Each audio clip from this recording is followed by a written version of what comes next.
We're at North County Indian Motorcycles in San Marcos, and today we have a 2017 Harley-Davidson Fat Boy S in vivid black. This is a beautiful motorcycle, and most of these are completely blacked out. So we do have completely black forks.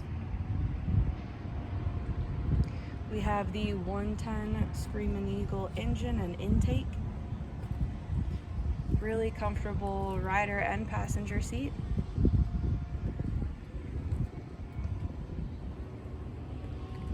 All of the turn signal lenses and the brake light lens are blacked out. We have rider floorboards and a heel toe shifter. And all of our controls are blacked out as well. We run on a fob, so we are keyless, and miles are only 2,900.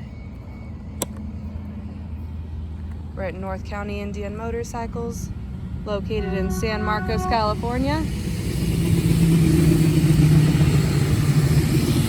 And we are open for test rides 6 days a week.